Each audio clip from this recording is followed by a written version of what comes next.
Unlock the power of your mind. This is Provocative Enlightenment with Eldon Taylor. Welcome, and thank you for tuning in today. This is an hour dedicated to understanding what enlightenment means and what it just might be to be enlightened. Indeed, an hour devoted to learning something more about ourselves, an hour for those who dare to challenge some of those old ideas about the world we live in and the people we have become.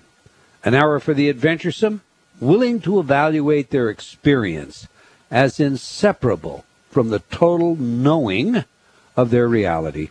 I'm Eldon Taylor, and this is Provocative Enlightenment. Every week I read some of your letters as our way of honoring the very important role you play in making this show successful. Last week our guest was Lisa McCourt, and we spent an hour speaking of juicy joy. Mod Girl from our chat room wrote, Lisa seems to have a focused, specific approach. She is so excited about her subject, it's infectious. Richard added, more solid and believable content than I had expected.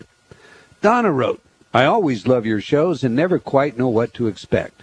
Sometimes you're off in very heady discussions, and sometimes the energy of your show seems to set me bouncing. I love both, but your show with Lisa McCourt had me singing and feeling great about myself. Thank you for what you do and everything you give to the world. Heady conversations, we don't do that around here, do we? We have fun. Okay. That's what life's about, is having fun. Kieran wrote, enjoying your radio shows on Hay House all the way over here in New Zealand. Neil left this message when he picked up his free InnerTalk downloads. Thank you for the extra help. I first heard you on Coast to Coast and look forward to more. Thanks again. May peace be with you. Well, and right back at you, Neil. For all of you, remember, you too can pick up your free InnerTalk programs by simply going to my website and choosing free programs from the left-hand navigation pane. This is the real deal. The programs are not samples. This is the patented and proven effective technology that so many scientific studies have repeatedly verified. So get yours today. And while you're there, be sure to sign up for my free newsletter. Jillian wrote, I love your products. I can't believe the difference InnerTalk has made to members of my family, friends, and me. It feels even better knowing it was me who introduced it to them. Thank you. Well, thank you, Jillian, for your feedback, and we're thrilled for you and your family. Shuhei, and I hope I'm saying that correctly, Shuhei wrote, love your tapes, CDs, and website. Thank you for providing such a powerful insight.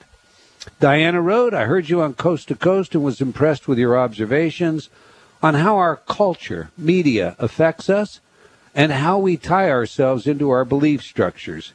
You can bet I'm going to share your knowledge with people I know. Well, great, Diana. However, be ready for some recoil. Not everyone is willing to listen, but remember, those with ears will hear. Teresa wrote, I love your talk show on Hay House Radio. I find your subjects fascinating and informative. I can't wait to get your new book. Love your work. Well, thank you, Teresa.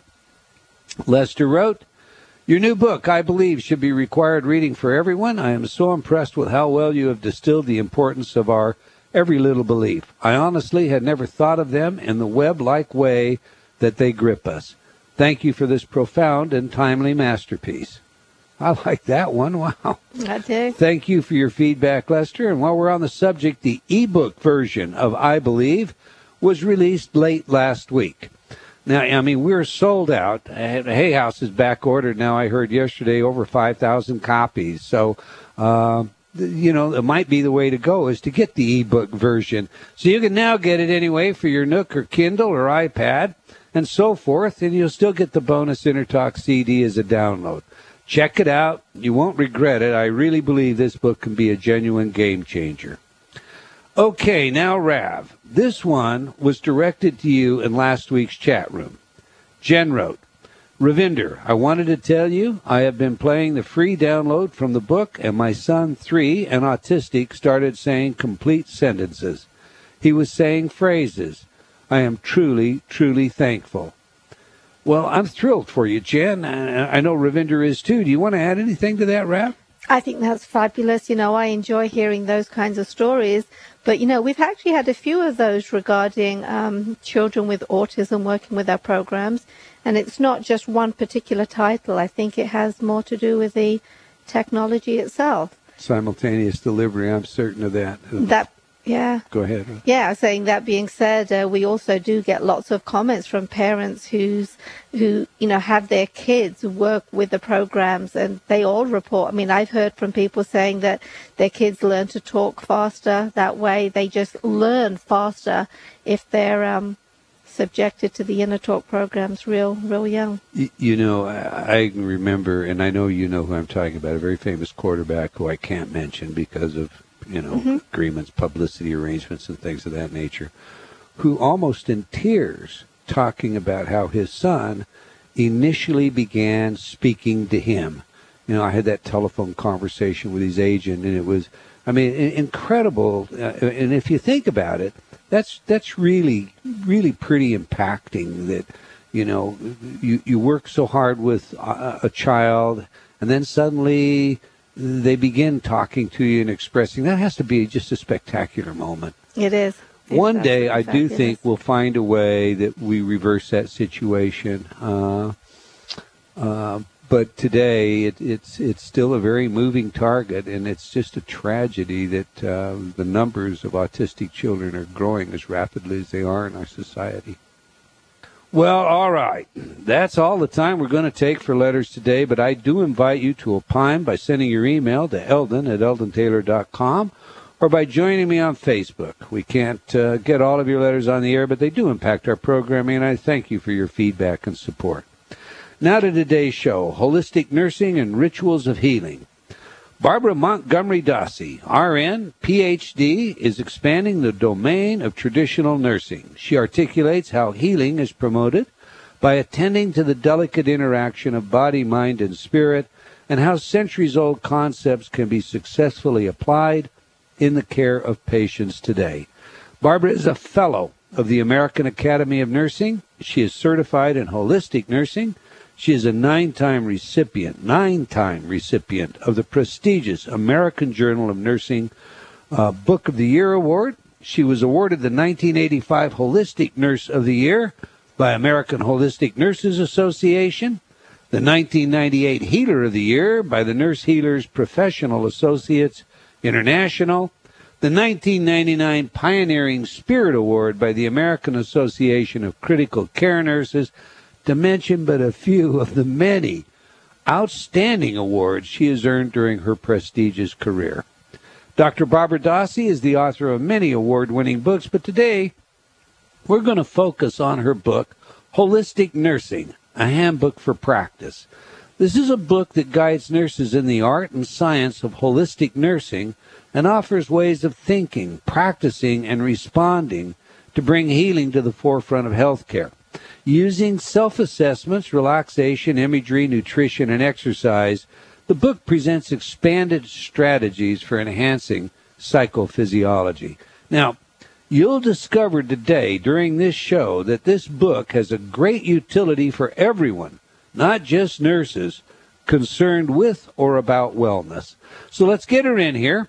Welcome to Provocative Enlightenment, Dr. Barbara Montgomery Dossey. Eldon, thanks so much. Reverend, it's good to hear your voice after all of our emails. And I would like to start by saying I want to say your book, I believe, it just came a couple of days ago, is really remarkable. And I, too, recommend it to all the listeners that have joined us today. Congratulations. Oh, well, thank you very, very much. That's very kind of you. Your wonderful husband, of course, has given an endorsement that is on the cover of the book. So maybe that intimidates you into your... I'm just teasing. Tell us a little bit to get started about yourself and why you decided to go into nursing. Well, I will say that it has been a journey that is going on 47 years now. I began in the early 60s at a time when we really honored caring and healing. My background started out in critical care and cardiovascular nursing, and that was my focus for 25 years, and then began to incorporate non-traditional, what we call complementary and alternative therapies, early on, and I am very happy to see that this language is beginning to be understood and the ways in which we use integral, integrative, and holistic are beginning to be understood. So the main reason I started this is I very early recognized that there was more than just technology. So what does a nurse do once he or she has given all the medications, the surgeries have been done, and this patient is still anxious and fearful? So as I began my own personal journey of understanding the shifts in consciousness, my practice at the bedside changed. My research, my writing, the way I walked in the world changed. And I will also say that along the way I have many, many colleagues that began to understand this, and I love working with colleagues, which you can see within that book, and the many contributors that have worked with that. I'm thrilled to say I'm a founding member of the American Holistic Nurses Association, and that journey has been a remarkable part of my life. You know, your husband joined us a few months back, and he spoke with great pride about your work and the progress you have made with that work. And I have had the advantage of looking at your book and looking at your background, who you are, et cetera. But share with our audience, if you will, some of the things, the specific things in healthcare that you've been able to see change, or at least some part of change, including attitudes, as you mentioned, as a result of your efforts during your career in healthcare. Well, I think some of the major focused areas that are very practical is the use of guided imagery and relaxation, preparing people for procedures. When Larry and I began to look at these shifts in consciousness to truly integrate the patient's or client's consciousness in their own behalf before procedures, this was a whole new area. People just went, what in the world? But to begin to do this as practitioners and to begin to keep logs and record what happened, we began to shift. So let me just give an example.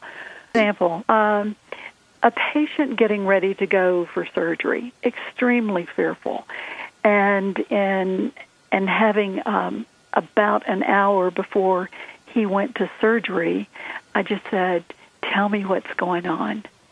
And he said, "I'm afraid that I'm going to die in surgery, and my wife will not know how to write the checkbook. And more than anything, I am very fearful. I've got about 5 investments, and it could even kill her. She's just going to be so upset." And so I called the physician. I looked at the surgery schedule to see what was going on, but I felt very strongly that this patient would do much better if we delayed this for a little bit, and there was an opening. I called the surgeon. I said, "This is the kind of people that we have talked about that really are fearful and have complications at surgery. This is the story that I've just been told." And he said, "Why don't we let's schedule this in about an hour and a half from now." So in that period of time, was able to get his wife in, to get his attorney in, and to relieve him of this anxiety. And his wife was very, very excited that she knew this. And yes, she was a little bit irritated, but the fact that the depth of conversation that took place in a very short period of time was extraordinary. And then when he came back from surgery to begin to use relaxation and imagery after he had, and it was a procedure that did not cause a lot of physical pain. It was more around the anxiety. But putting all of that together was very, very useful, and some of the strategies that he began to use in his own behalf, and then to have colleagues that followed me and taking care of him for the next couple of days, was very consistent, and he made great progress in decreasing his own anxiety and frustration. The other thing that was very interesting, too, is he also made a commitment that he was going to change the course of his heart disease. And this was in the early days of Dean Ornish's work, that heart disease can be reversed.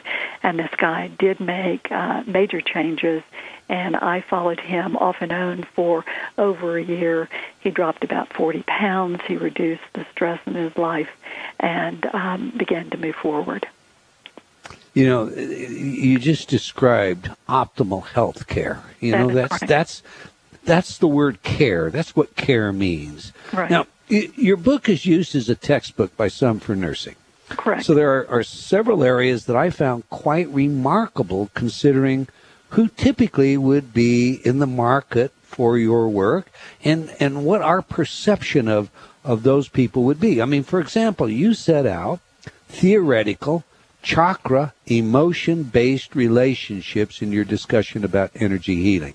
Right. One of your recommended exercises calls for the intuitive experience of chakras. So now, please share with us this exercise so everyone might try it at home, and tell us the kind of feedback that you might typically receive from those in an allopathic universe, educated in a very Western traditional way, if you will. Right. I think it is important to say that is one of 37 chapters within the textbook. True. We are energy fields. In order to do this work with a patient, and usually the terminology is when people are in the acute care or chronic care, they're referred to as patients, and in the outpatient setting, clients. So would the listener just, go with me when I say, let's say I'll stick with patient right now. So as far as a specific way of working with this, what I will do as a nurse is, number one, focus and center myself. In order to engage in a deep dialogue with a patient, it's very important for me to understand his or her worldview. And so just beginning to ask a simple question, you don't dive right into this, but acknowledging first what's going on with this person.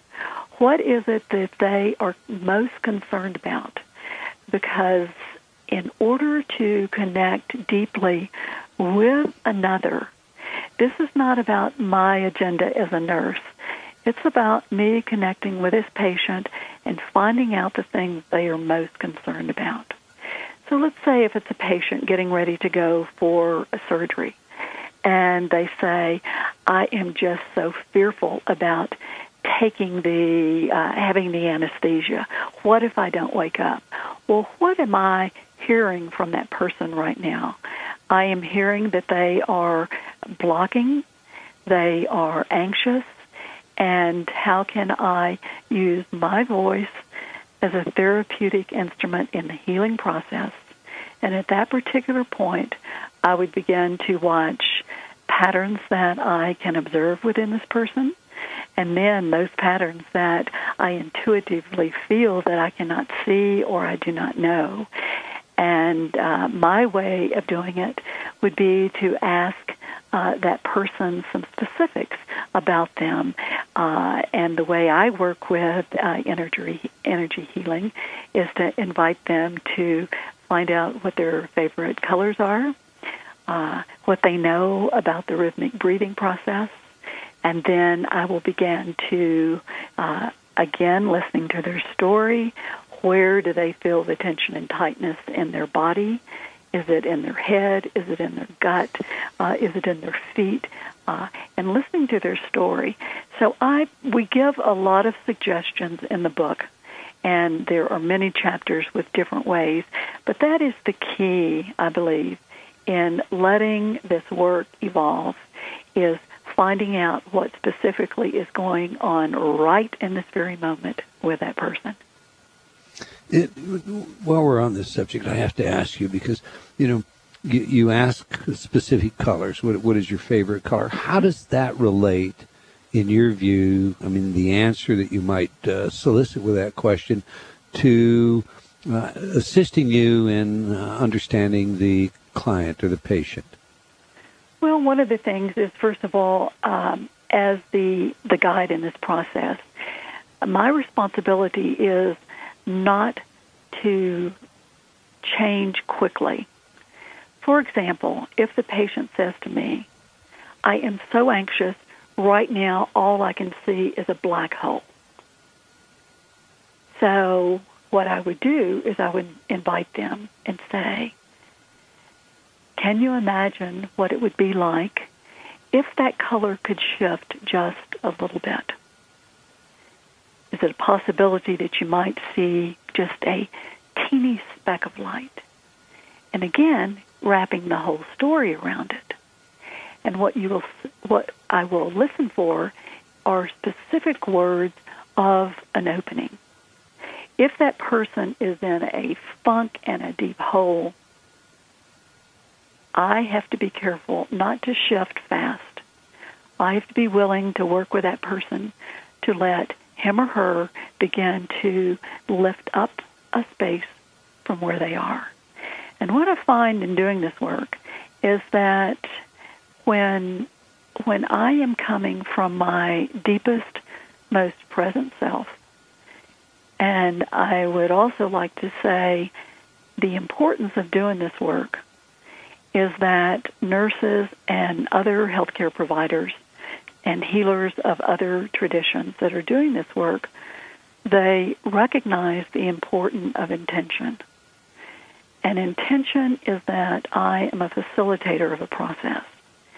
I have to get my ego out of the way in order to connect with this person at a level that can be healing. So if I'm trying to make something happen, and guess what? Sometimes I may find that I rush, but it's very clear because I don't feel right in what's going on. I lose my center. And then what I do is I invite the patient with me to take a breath in and a breath out and a breath in and out. And I often use the metaphors of, let's just go a little deeper and just imagine that we can see a clear surface of water, and what is it like to go below the level of the surface and to find a place there where we can access more information. People might want to bathe themselves in a color, which is very useful. And when you look at the experience of moving energy, again, putting all the pieces together that I observe, that I hear, see, feel, and can experience with that person, moving the energy from head to toe, wrapping it all the way around. Let's say if it goes around the front of the body, then lifting it across the head to the back, going all the way down to the feet, and then letting it flow that way, and then asking with a nod from the patient, is it okay to begin to move that energy and that color? You're hypnotizing me. If I ever need a nurse, you have got to be on call. When we come back, we have a hard break in front of us. When we come back, we'll talk about hypnosis and some of these other things with our guest today. The book is Holistic Nursing. If you provide care for anyone or have an interest in excellent self-care, then you want this book. If you're not in our chat room, get there now. We have a film of our guest today, Dr. Barbara Dossey. Be sure to stay tuned. We'll be right back after these words from some of our friends. Every day, every moment, we face choices. Yet, how many of those choices are truly our own? Are you ready to step onto the path of discovery? Read Eldon Taylor's New York Times bestseller, Choices and Illusions, now revised, updated, and expanded. Eldon combines provocative information, scientific research, and his own life's journey into a powerful message that we have the power to change. All we must do is be willing to choose to take the chance and change. Get your copy today from all bookstores.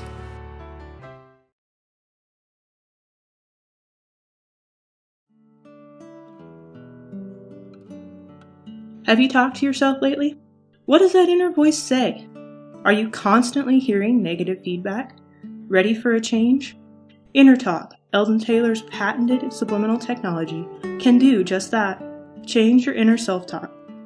Turn off the negative by replacing it with positive affirmations. Inner Talk has been researched at universities such as Stanford and by governments around the world, and has been proven effective at priming your self-talk. Armed with a new positive outlook, you'll find everything becomes easier, from losing weight to stop smoking. giving presentations to riding horses.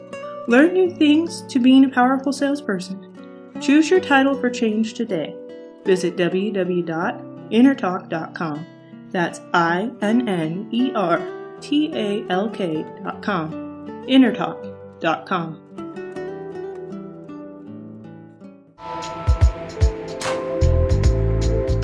Unlock the power of your mind. This is Provocative Enlightenment with Eldon Taylor. And welcome back. If you just joined us, we're talking with Dr. Barbara Dossey about holistic care. But before we get back to today's show, I want to remind you to like our Facebook fan page for Provocative Enlightenment Radio. As a fan, you will always know where we are and what's on next. I would also like to invite you to join me on Facebook while you're there. And if you like our show, do please spread the word. We genuinely appreciate your support.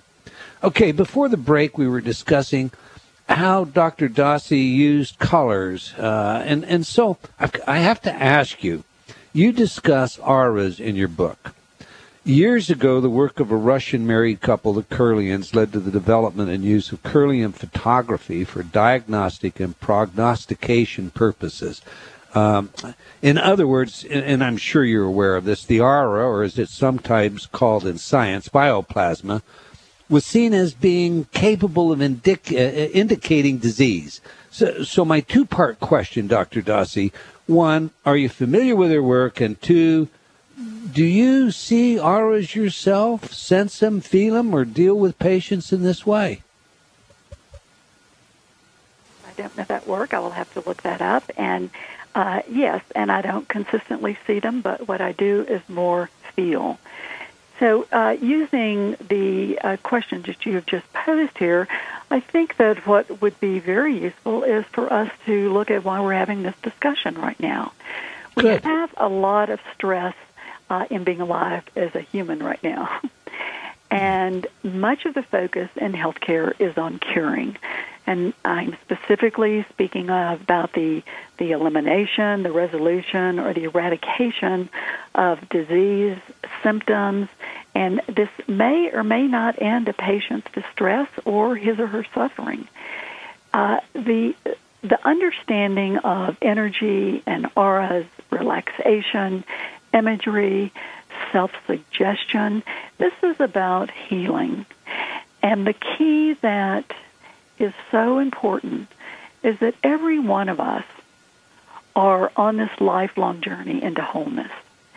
And we have many ways to engage of how we can seek harmony and balance in our own life.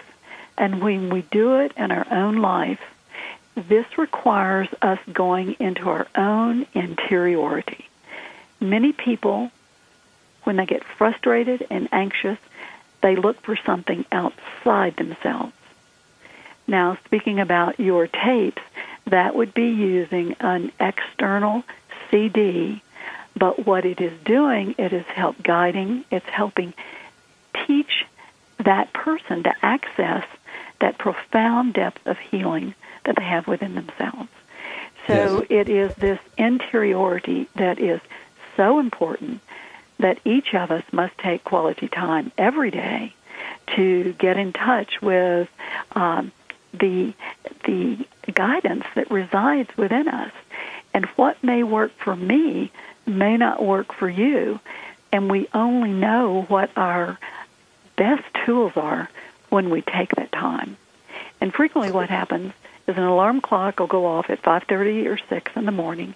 It is then hopefully getting something to eat, but frequently we know that people don't eat, and if they eat, they get a cup of coffee and a croissant, which is not eating nutritiously to get them going for the day. And then it's nonstop, and it may be all day before they even acknowledge that they haven't taken any time. So this is what is important in this journey, is how do we learn how to access, to recognize our own ultradian rhythms. And that is something that is born within us. We can't not have it. It is part of who we are. And about every 60 to 90 minutes, our body wants to take a short break. We want to go to the bathroom. We want something to eat or drink. But frequently what happens is we override it. And this is what starts that spiral that is a downward spiral of the stress and frustration. So one of the keys in this work is, how do we care for ourselves? Life is very complex. And back to the earlier work in the show that I was speaking about, how do I find my intention in working with another? And that requires that I do my own self-development. And within that, I put self-assessments, self-care, and deep self-reflection. So in my practice of sitting quietly, it is not any specific one way of doing it, but what happens for me is I like the metaphor and I find it very useful, that when I find that still point within myself, this is what creates in meditation what we say, soft front, strong back. So I am able to be with someone and listen to their story, their suffering, their journey, their confusion, and I don't take it in, but what I'm able to do is listen and listen for the key points and then move it back to that person to begin to work with. And so this is key in the work right now. How can we care for ourselves so we can be there fully for another person? Now, I love that. That's absolutely wonderful. But it also translates, and I guess that's the point I'd like to make here. It translates to the individual, because when you're finding that point within yourself, you're actually healing yourself, are you not, Dr. Dossey? Oh, absolutely. And what? So if our audience uses the same strategy, the same tools, the same techniques that you teach other nurses to use to help patients, they're actually helping themselves. Well, that's it. If you're engaged in this deep work, and I know many of your listeners are, that's why they tune into your program, is what is a way that I can be at my highest potential all day long, and it requires doing one's own inner work. And I think that another way to focus this discussion is to acknowledge what it means when we create healing rituals. And there are ways that we can define this. Traditional rituals are those things that are handed down and that there is a customary way of doing things. For example, in the Christian holidays, we're beginning to move into a time of Easter. People will be acknowledging this work in their family of origin, but they will also now be doing self-generated rituals that have no history except ones that are working for them right now that they have created. So we can translate this even further. What is a ritual of healing that someone may use? And we have spoken about several of these. If we feel our energy is blocked, how do we sit calmly and quietly to access moving energy again? Is it through the breath? Is it through relaxation? Is it through color? Is it through imagery? Or any way, but it is, in doing that, what it does is it helps us go to a what I call a sacred space of our mind and our consciousness. And when we are able to move into this space, it helps us honor who we are, and it helps us then access and evoke a healing source or a higher power, whatever it is that that person names or connects to. And it is in this sense that we then move into the major characteristics in healing rituals, and that is intention. So we acknowledge the part of ourselves that needs to be changed, to be healed. We give attention to ourselves. Also, this requires time. And it is, yes, learning very short strategies, 1 to 2 seconds as well as 1 to 3 minutes, and incorporating that all day long. It's also finding a place to incorporate this during the day. And like what we are doing here, we have a virtual community. It is connecting and learning with people and others some new possibilities. So I think that we have some tremendous things that we can do. Do you want to stop here before we go further? No. I was just going to ask you, I mean, it's obvious you have a deep spiritual understanding and commitment. And that comes through not just in this interview, but in your book. So it becomes clear to me that it seems almost an imperative prerequisite that to follow your model and be a good nurse, or to follow your model and do good self-care, you basically have to have a spiritual connection. Am I reading that correct? Oh, you are, and people may call it something different. And I would like to even take this time to go back and look at the philosophical foundation with which nurses today in the world work, and there are 15 billion nurses worldwide, and that is the life of Florence Nightingale. Many people may not know that she was born in 1820 and she died in 1910. Nightingale left us over 14,000 letters in the archives, and what she wrote about, we aren't even beginning to access. We're there, but I want to say there's so much more that we can do. And anytime we get frustrated, all we have to do is go back and look at her work that is very accessible in many books, and a lot of her letters are now electronic, and you can go to the collected works of Florence Nightingale, as well as my book, Florence Nightingale, Mystic, Visionary, Healer, and look at some of this work. Which, by the way, is a wonderful book.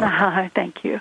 I think one of the things that is key here is that Florence Nightingale, indeed, is recognized as a 19th century mystic, and in doing my work, and others, have recognized this too, as I use the framework of Evelyn Underhill, who is the definitive writer in Western mysticism. And in developing this too, I'm not speaking about Eastern mysticism, I'm speaking about Western mysticism. And in that, Evelyn Underhill, in her classic text, Tidal Mysticism, that came out in 1911, she defines mysticism as that direct experience of God. And for Nightingale then, calling her a mystic, Underhill would define a mystic as a person who's had a direct personal knowledge of God. And she's focused on more than religious belief. So Nightingale heard the voice of God just before her 17th year. And then she records 3 other times in her life hearing the voice of God. So when you go through her life work, living 90 years and 3 months, she definitely goes through those 5 phases of mystic spiritual development that can apply to us in our work today. The first is awakening. And I would imagine that the people listening, why do people listen to your show? Why do they read your work and listen to this network? Is because they are awake. Their consciousness is shifted. And this is that first stage. The purgation then, the second phase, and again, these stages, they're not linear. You take 2 steps forward, you fall back, then you go out, you come back. It's like walking a labyrinth. You begin to go towards source, you feel it, and then all of a sudden something shows up in your life and you're thrown off center, and then you go stay steady again. So that third phase, the second phase then is purgation. This is when you're frustrated. You don't know what you should be doing. Why am I doing this? Why am I not getting the answers? And again, it requires that interiority of getting quiet. And the third phase of illumination is literally when one is literally on fire with God. And as Evelyn Underhill defines this, and actually a definition from Nightingale, she asked herself the question, what do we mean by God? And she responded, all we can say is we recognize a power superior to our own, that we recognize its power is exercised by wise and goodwill. So this is what each of us have to do. How can we feel this phase of illumination? What is it that places us on fire with our work. I like Nightingale's work, and she called her work her must. So every day when I get up to write, before I go to lecture, I even ask myself today, what is my must? Why am I taking this hour to be with you? And that was really to speak from this place of intention and move this work forward. The fourth phase, then, I've spoken about the first, awakening, the second, purgation, the third, illumination. The fourth is surrender. And this requires that we go deeper into what our journey is about. And within this, we can often face what you certainly know in your work and have addressed is the wounded healer or the dark night of the soul. And what this requires is that we get quiet enough to recognize what's not working in our life and find the energy and sources within us, and also access reading, listening to tapes, and learning new skills. And so after the surrender phase is the union phase. And in the mystic description, this is literally feeling that union with the divine, however it is that one would name that. And so if you look at these 5 phases and explore them, the awakening, the purgation, and the illumination, and the surrender, and the union, you can see it's a couple of steps forward, and then we feel stuck, and then we have to sit quiet and once again become awakened. What is it that drives us to do what it is that we need to do? How do we then do our work where we're not just thinking about little individual me here in my house, my city, but how do we connect with that bigger global vision? Because everything we do at a local level will impact globally. This is not mere metaphor. Literally everything that we do in our life has an impact. So as we can expand our consciousness to stay steady, to take a deep dive into our work, then we become awake and we change anxiety and frustration into informed concern and can clearly articulate a vision for how we work with others to create health and healing for the world. You are my champion mystical nurse. That must be your next book, The Mystical Nurse. You are a mystic yourself by your own definitions now. All right, let's take a couple of practical things out of your book. You work with and you encourage people, your nurses, to work with touch. And I've seen studies that show touch is an all-important factor, especially with newborn babies. Mm-hmm. How about with adults? Does touch have the same significance with an older population? And in this day and age, I mean, how do you apply that? I mean, do you have to be careful about how you go forward with touch? Well, touch is a universal phenomenon, and all of us know what it means to be hugged or touched by someone that loves us. And just an example, my mom was one that touched, and she has now made her transition. But when I get quiet and when I want to feel that touch of Mom, I imagine her being near me and feeling her hands just cupped around my face. And when I would get, when I would visit her, and I mean, this whole time growing up, is she had a way of touching my face as well as my brother and sister, and she would just, with her precious way of being, she would just say, "I love you so much." And the way she said that, it just, you feel it.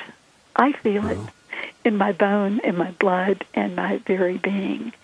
And so as a nurse, this is one of the privileges that we have in our profession, is what it is to touch in a therapeutic manner.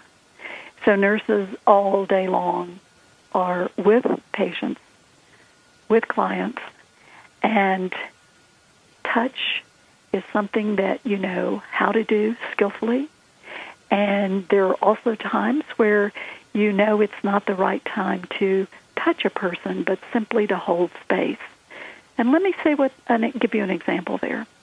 If there is someone who is going through tremendous trauma and they are telling their story, I can be the container to hear that story.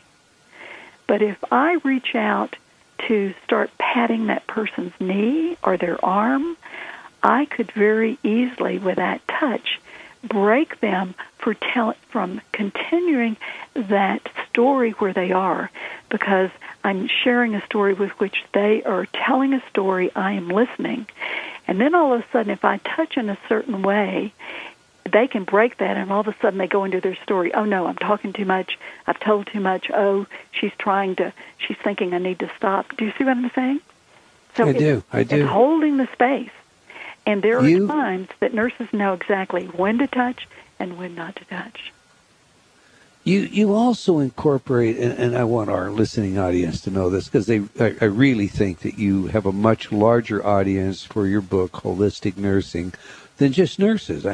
You incorporate affirmations, you talk about how to do that. You use music, and I'm particularly interested in music because, music heals the savage breast, or so they say. Actually, the proper quote, I believe, is music has charms to soothe the savage breast. I think that comes from William Congreve in The Morning Bride. But for years, I've used cymatics to investigate sound and look at music. And some music we think of as being organic. Its geometry is just exquisite.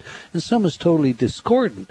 You use music. Is there a protocol that you apply? And is there a kind of music that you prefer to see used? There is a wonderful chapter in the book on music, and there is a protocol. But you will see that there are steps before, beginning, and during, and after with the use of music. Again, the key point here is the nurse or the healthcare provider or the coach, whoever and what the situation is. We don't choose the music for the patient. We have an array of music, and we ask the patient, is there a type of music that they might want to listen to? And then going from there, working with music. The thing that we do, we can even go back to Florence Nightingale, who wrote about music and notes on nursing. This isn't something that music has been around since the beginning of mankind, right, in one form or another. And she said, music of stringed instruments and without voice sometimes have a soothing effect. So again, it is the preference of the person who's listening to the music. And I think we can all, look at our own use of music. What kind of music do we keep in our, CD players? What do we have on our different kind of iPods? And what do we listen to? And if you're in the car and you don't have the tapes you want, you find yourself punching around on different buttons for stations. What are you doing? You're looking for sounds of music that can move you into a space that you would like to be in at that moment in time. So music is an extraordinary facilitator of healing. All right, we're about out of time, and I want everybody to know how to reach out to you, how to get your books, how to learn more about your work. So, give us in 30 seconds, where do we go if I want to know more about Dr. Barbara Dossey? Well, first, I would invite the listener to go to my iNurseCoach.com website, to go to www.nightingaledeclaration.net, and spelling Nightingale with an I, Nightingale, www.nightingaledeclaration.net, and then my personal website, www.dossey.com, and my last name is Dossey, and it's Dossey because I share it with my husband, Larry Dossey. And we're out of time, and I could spend another hour talking to you. I wanted to talk to you about so many more things. We'll have to bring you back. Well, I would love to come back, and congratulations. Well, we'd love to have you join us again, and thank you for being with us today. I want to thank all of you for being here. And if you have comments on our show, do let us know. And until next time, remember, believing in yourself always matters.